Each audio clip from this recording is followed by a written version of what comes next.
Oke, bismillahirrahmanirrahim. Assalamualaikum warahmatullahi wabarakatuh. Perkenalkan, nama saya Alwiyah, dosen program studi akuntansi Fakultas Ekonomi Universitas Muhammadiyah Semarang. Saya mengajar akuntansi aset sebanyak 3 SKS. Mata kuliah akuntansi ini bertujuan untuk membahas masalah akuntansi untuk berbagai akun penting dalam laporan keuangan. Secara khusus, mata kuliah ini mempelajari perkembangan standar akuntansi baik di Indonesia maupun internasional. Kerangka konseptual yang mendasari penyusunan laporan keuangan, bentuk dan isi laporan keuangan, serta bagaimana pengakuan, penilaian, dan pengungkapan akun-akun tersebut akan dilaporkan dalam laporan posisi keuangan, khususnya akun kas, piutang, dan persediaan. Di dalam mata kuliah ini, capaian pembelajaran ada 3, yaitu di CPL 2, CPL 3, dan CPL 6. CPL 2 mampu menyusun, menganalisis, dan mengkomunikasikan laporan keuangan, pelaporan internal, serta perencanaan pajak sesuai standar atau aturan yang berlaku dengan memanfaatkan teknologi informasi. CPL yang ketiga mampu mengkombinasikan kompetensi teknikal dan keahlian profesional secara inovatif, kritis, dan sistematis dalam memecahkan permasalahan di bidang akuntansi dan kewirausahaan dengan memanfaatkan teknologi informasi. CPL yang keenam menguasai konsep teori ekonomi, teori akuntansi, teori umum, dan pendukung untuk menyelesaikan masalah secara sistematis dengan memanfaatkan data informasi. Di dalam mata kuliah ini mempunyai beberapa capaian pembelajaran mata kuliah atau biasa kita kenal dengan CPMK. Yang pertama, memahami konsep dan kerangka kerja pelaporan keuangan serta elemen-elemen utama laporan keuangan. Yang kedua, menganalisis pengakuan, pengukuran, dan penyajian elemen laporan keuangan sesuai dengan prinsip akuntansi yang berlaku. Yang ketiga, mengaplikasikan metode akuntansi yang relevan dalam pengelolaan aset, kewajiban, dan ekuitas. Yang keempat, menginternalisasi analisis waktu nilai uang dan teknik evaluasi data ke dalam pengambilan sebuah keputusan. Dari CPMK itu tadi, maka akan di-breakdown menjadi sub CPMK. Yang pertama yaitu mengidentifikasi elemen dasar laporan keuangan berdasar pada kerangka konseptual pelaporan keuangan. Kemudian yang kedua, mengevaluasi prinsip-prinsip akuntansi serta pengakuan pendapatan, materialitas, dan penyajian yang wajar.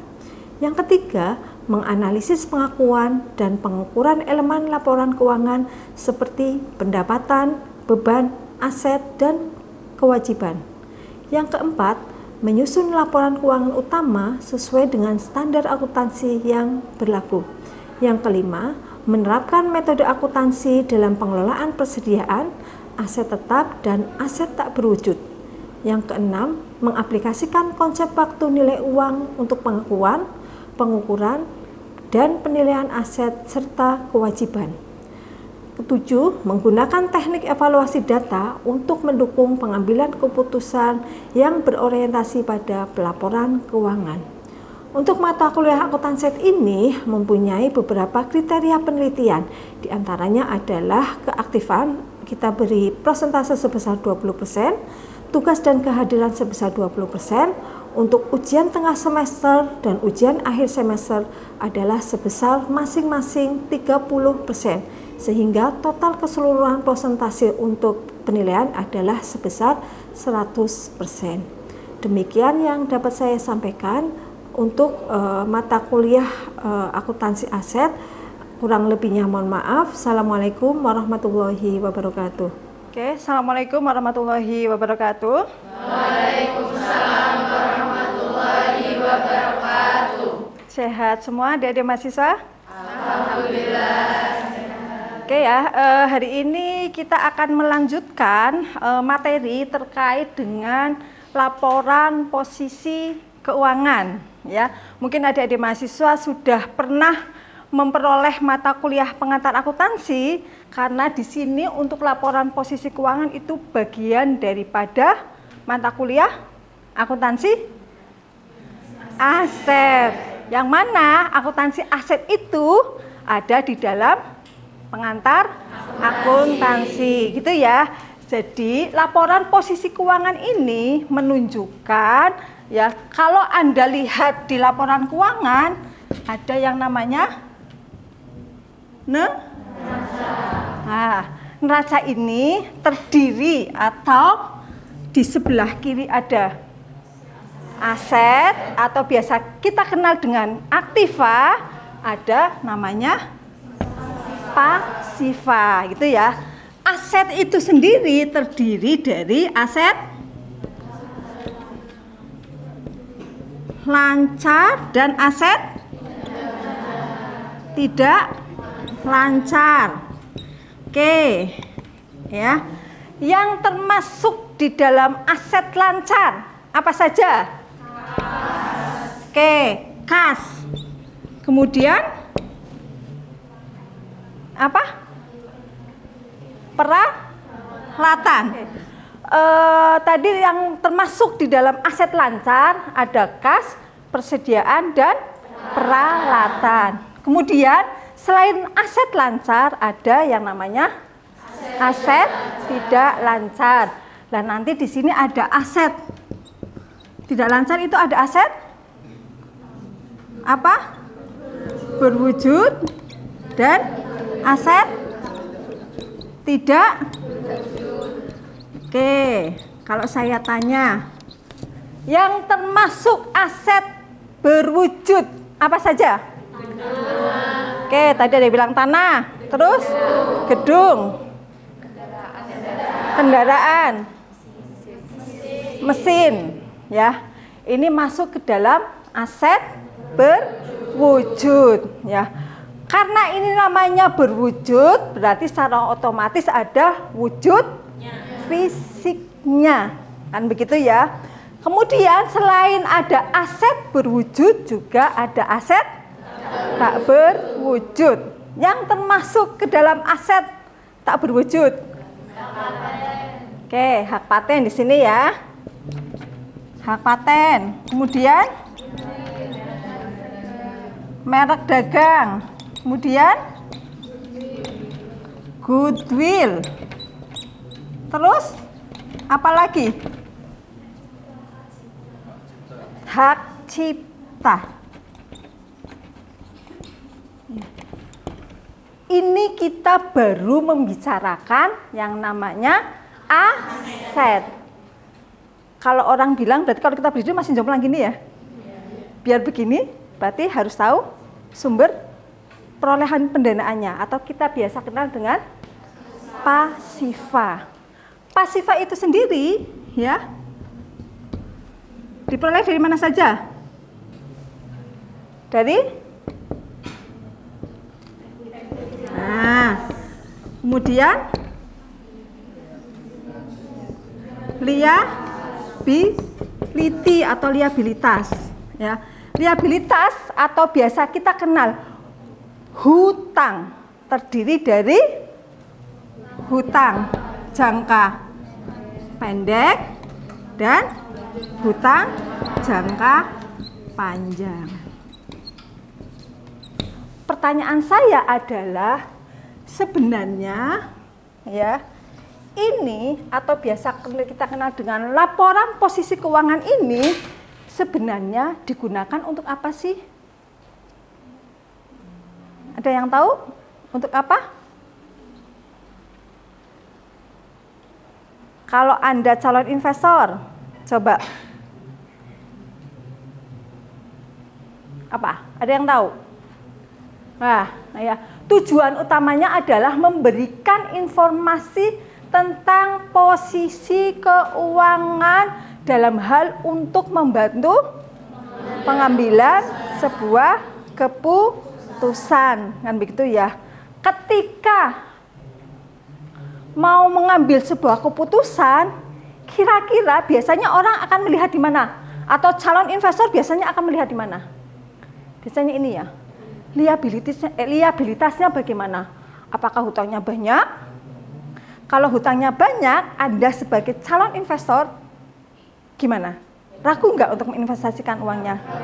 Ragu, karena melihat dari laporan posisi keuangannya di neraca ini, ya, hutang yang dimiliki terlalu banyak sehingga beresiko ketika kita akan berinvestasi. Lah ini ya. Jadi membantu pengambilan keputusan. Ya. Oh, ternyata setelah melihat misalkan di sini ekuitasnya. Oke lah, kalau ekuitasnya ternyata tinggi, itu justru malah perusahaan bagus apa enggak? Modal yang disetornya tinggi, bagus enggak? Bagus. Karena mereka tidak mengandalkan yang namanya liabilitas. Mereka betul-betul ya, atau perusahaan ini betul-betul mempunyai modal atau ekuitas yang tinggi sehingga posisi perusahaan dikatakan bagus. Kan begitu ya. Lah ini ya. Jadi ini sebagai sumber informasi ya yang bisa digunakan oleh pihak internal maupun pihak eksternal perusahaan. Pihak internal itu biasanya mereka menggunakan informasi ini untuk apa? Tadi di awal ya, sebagai pengambilan keputusan. Berapa hutangnya, berapa ekuitasnya, termasuk kasnya di sini bagaimana?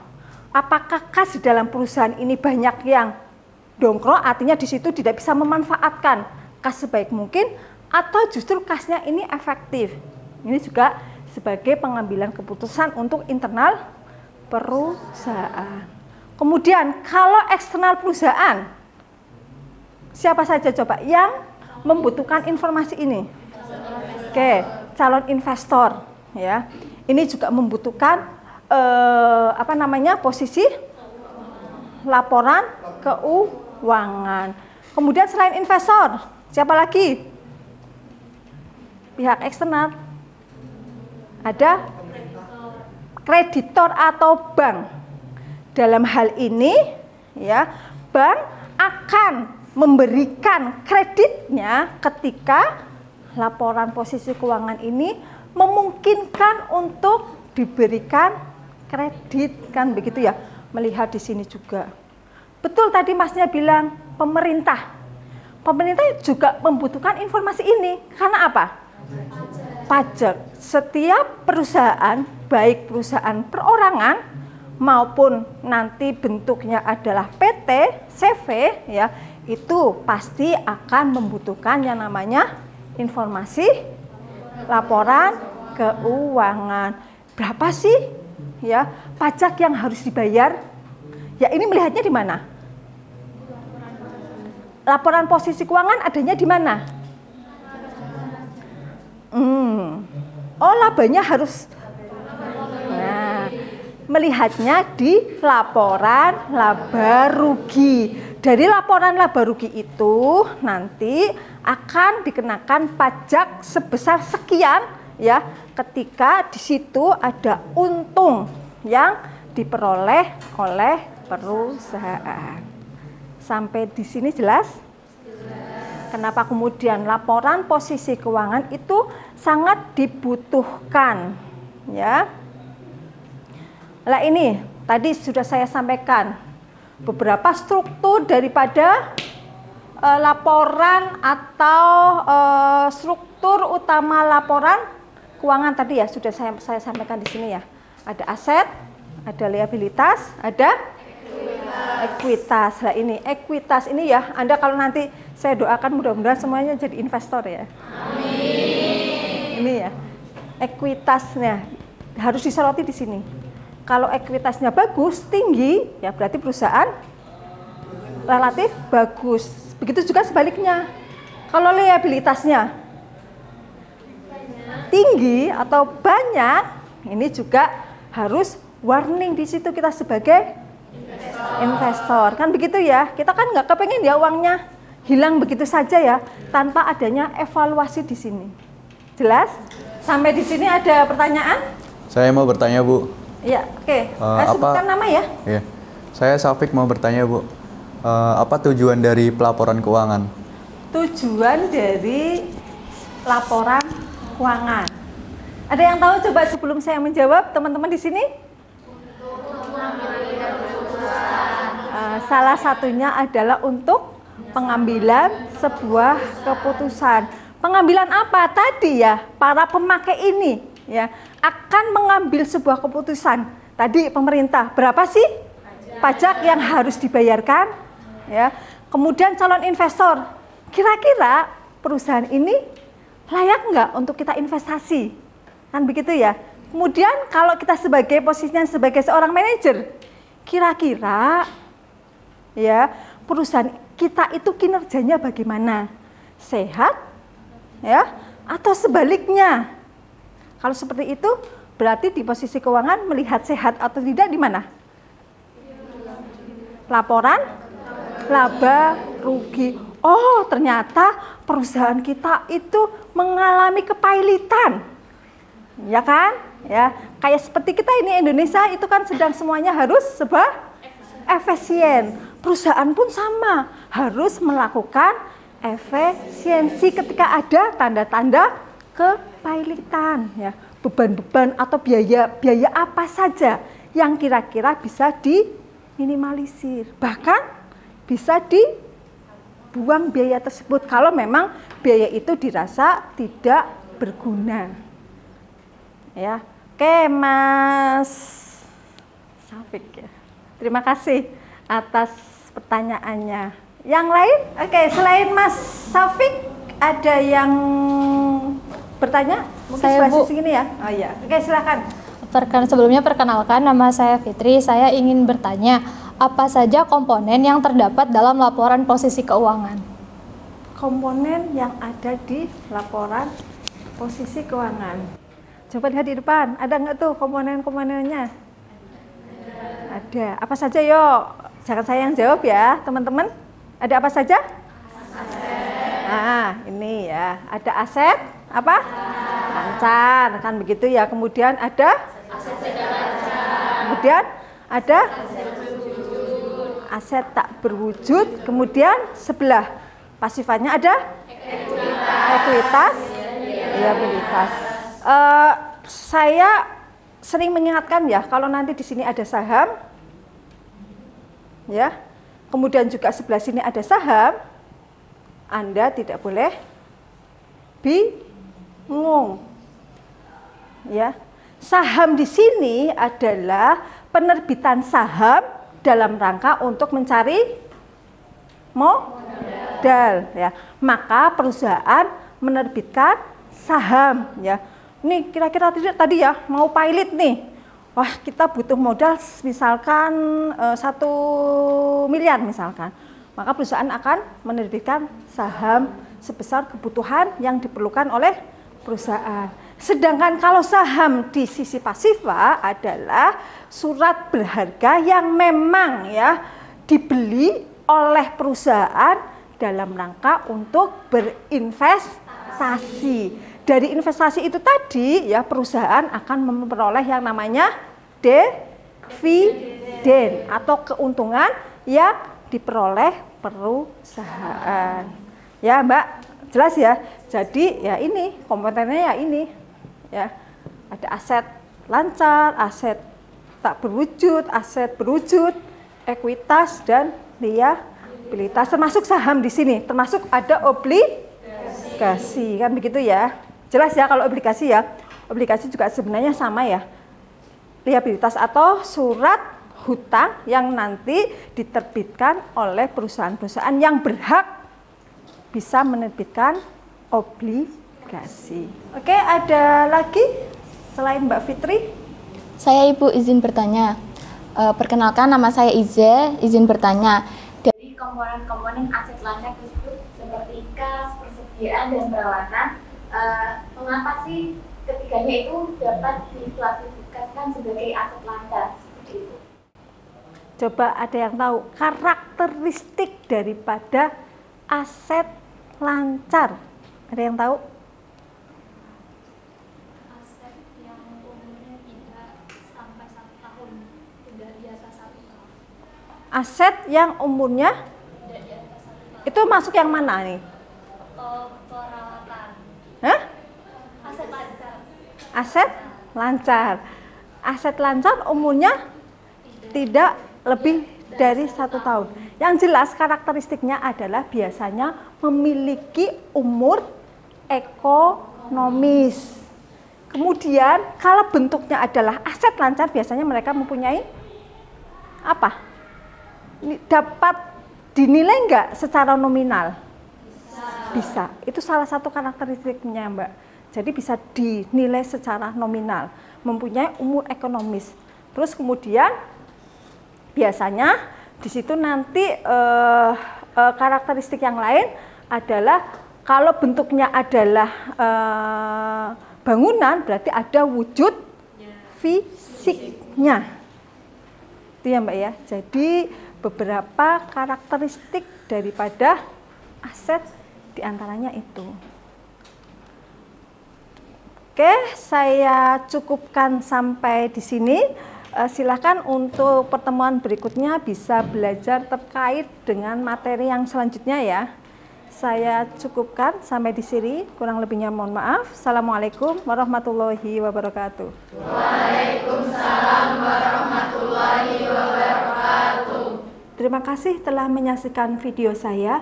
Mudah-mudahan bermanfaat dan bisa memberikan dampak positif. Assalamualaikum warahmatullahi wabarakatuh.